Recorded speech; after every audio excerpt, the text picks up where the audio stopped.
மக்களோட படம் பார்க்கும்போது ரொம்ப சந்தோஷமா இருக்கு.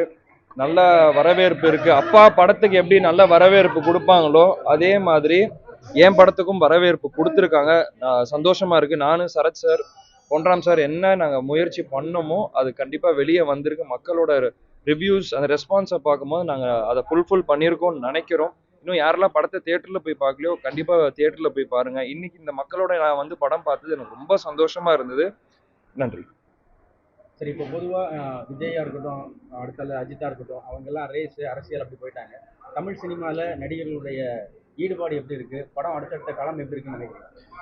இப்போ அடுத்தடுத்த கட்டம் நிறைய நடிகர்கள் வந்துக்கிட்டு தான் இருக்காங்க. இப்போ நீங்க பாத்தீங்கன்னா சோஷியல் மீடியாஸ் நிறைய இருக்கு. லைக் யூடியூபர்ஸ் நடிக்க வராங்க, டிக்டாக் பண்றவங்க இல்ல ரீல்ஸ் பண்றவங்க நடிக்க வராங்க. ஸோ சினிமா வளர்ந்துக்கிட்டே தான் போயிட்டு இருக்கு. நம்ம எப்பயுமே அந்த காலத்துல நீங்க பாத்தீங்கன்னா நம்மளுக்கு வந்து எம்ஜிஆர், சிவாஜில இருந்து ஆரம்பிச்சு இப்போ விஜய் சார், அஜித் சார் வரைக்கும் நீங்க சொல்றீங்க. ஸோ ஒருத்தவங்களுக்கு அந்த ஏஜ் வந்துகிட்டே இருக்கும் போது அடுத்த ஆர்டிஸ்ட் வந்துகிட்டே தான் இருப்பாங்க. இப்போ தமிழ்நாடு ஃபுல்லா நீங்க பார்த்துட்டு வரீங்க சார். ஆனா நம்ம தமிழ்நாட்டுல தமிழ் சினிமாவோட இந்த காந்தாரா, அதுக்கப்புறமா பாத்தீங்கன்னா இப்போ வந்திருக்க அனிமேஷன் மூவி, இதெல்லாம் அதிகப்படியான வசூல் கொடுக்குது. தமிழக மக்கள் என்ன மாதிரியான கதைக்களம் எதிர்பார்க்கறாங்கன்னு நினைக்கிறேன்? அது இப்போ நம்மளுக்கு வந்து இன்டர்நெட், சோஷியல் மீடியா இந்த இது நிறைய வளர்ந்தனால ஒரே ஒரு கதைக்களம்னு நம்ம சொல்லவே முடியாது. நீங்களே இப்போ சொன்னீங்க இந்த அவதார், காந்தாரா எல்லாரும் எல்லா லாங்குவேஜ் மூவியும் இப்போ மக்கள் பார்க்க ஆரம்பிச்சிட்டாங்க. ஸோ நம்ம தமிழ் சினிமாவையும் அந்த லெவலுக்கு நம்ம கொண்டு போனால் ஆட்டோமேட்டிக்காக நம்ம ஆடியன்ஸ் தமிழ் சினிமாவும் பார்ப்பாங்க, அதையும் கண்டிப்பாக என்ஜாய் பண்ணுவாங்க. நான் அரசியல் இல்லைங்க, நான் சினிமா தான். அண்ணா தான் அரசியல்.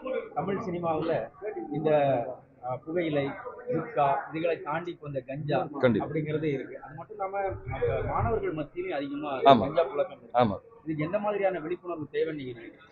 கண்டிப்பா இது வந்து யூஸ் பண்ணக்கூடாது. ட்ரக்ஸ் வந்து இல்லீகல், அதெல்லாம் யூஸ் பண்ணவே கூடாது. அதுவும் ஸ்கூல் ஸ்டூடெண்ட்ஸ், காலேஜ் ஸ்டூடெண்ட்ஸ்க்கு போய் சேர்றது வந்து ரொம்ப தப்பான விஷயம். அதனால தான் நாங்கள் இந்த படத்திலே நாங்கள் கஞ்சா விற்கிற மாதிரி காமிச்சாலும் அதை வந்து நாங்கள் 5 டன் கொடுக்குற மாதிரி காமிச்சிருக்கோம். அதை வந்து இது பண்ணக்கூடாது, தப்பு, எத்தனை குடும்ப வாழ்க்கை அழியும்னு சொல்லி நாங்களே இதில் ஒரு இது வச்சுருக்கோம். ப்ளஸ் கஞ்சா விற்கிற நாங்களே அடிக்க மாட்டோம். ஏன் இந்த மாதிரி சின்ன சின்னதாக அங்கங்கே மென்ஷன் பண்ணோன்னா இந்த படத்துல நாங்க வந்து கஞ்சா விற்கிறதையோ இல்லை அதை யூஸ் பண்றதோ கரெக்டுன்னு நாங்க எங்கேயுமே சொல்லியிருக்க மாட்டோம். அது தப்பு. அதை நம்ம இந்த மாதிரி காமிச்சா மட்டும்தான் அது மக்களுக்கு புரியும். அது பண்றாம அவர் ஸ்டைல்ல அது வந்து ஜாலியா காமிச்சிருக்காரு. ஆனா இது ஒரு சீரியஸான நோட்டு தான். ஆமா, கூடிய சீக்கிரத்துல போலீஸா பண்ணுவேன். கதை கேட்டுக்கிட்டு தான் இருக்கேன். ஏன்னா அப்பா நிறைய படம் போலீஸா பண்ணிட்டாரு. நான் எடுத்தோடனே நான் எப்போ நான் படம் போலீஸா பண்ணாலுமே என் அப்பாவோட 100வது படம் அந்த மாதிரி தான் என்ன கம்பேர் பண்ண போறீங்க. அதனால நான் பண்ண போற ஸ்கிரிப்ட் பார்த்து பொறுமையா தான் நான் பண்ணுவேன்.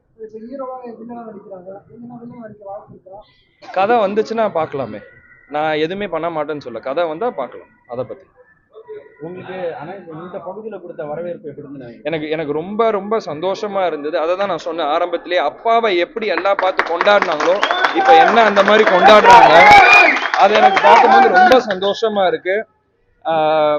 ஏன்னா நான் அப்பா கூட அப்பாவோட ஒரு சில படம் ஃபர்ஸ்ட் ஷோ போயிருக்கேன். இதே மாதிரி 6ஆம் வாரத்தோட பட்டாசோட அப்பா படத்தை அவங்க என்ஜாய் பண்ணி பார்த்துருக்காங்க. இப்போ என் படத்தை அதை பார்க்கறாங்கன்ற போது எனக்கு ரொம்ப ரொம்ப சந்தோஷமா இருக்கு. உங்க அப்பாவை பொறுத்தளவுல 2 ரோல், அதாவது சினிமா, அரசியல் ரெண்டையுமே ஒன்னா பண்ணிட்டு இருந்தாங்க.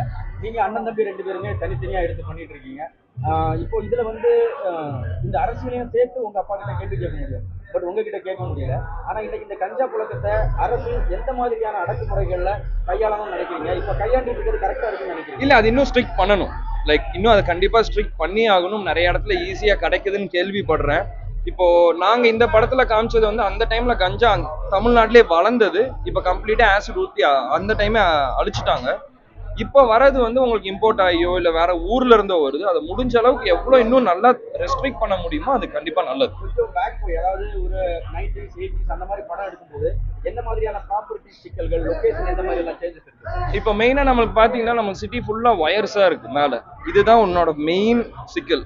அப்போ அந்த காலத்துல அந்த ஒயர்ஸ் அதெல்லாம் எதுவும் பெருசா கிடையாது. பிளஸ் இந்த கார்ஸ், இந்த லாரி யூஸ் பண்றது, பஸ் யூஸ் பண்றது, அந்த ட்ரக்ஸ் யூஸ் பண்ணிருக்கிறது, இது எல்லாமே நாங்க அந்த காலத்து வண்டியாவை தேடி கண்டுபிடிச்சி எடுத்துட்டு வந்து தான் இதுல யூஸ் பண்ணோம். அது மட்டும் தான் டிஃபிகல்டிஸ் இருந்துச்சு. செய்திகளை உடனுக்குடன் தெரிந்து கொள்ள கீழ்கண்ட கேபிள் மற்றும் டிடிஹெச் நெட்வொர்க்குகளில் எம்நாடு செய்தி தொலைக்காட்சியை காணுங்கள். பாதகம் செய்பவரை கண்டால் நாம் பயம் கொள்ளலாகாது பாப்பா. மோதி மிதித்து விடு பாப்பா, அவர் முகத்தில் உமிழ்ந்து விடு பாப்பா. அண்மை செய்திகளை உடனுக்குடன் தெரிந்து கொள்ள இணைந்திருங்கள் எம் நாடு தொலைக்காட்சியுடன்.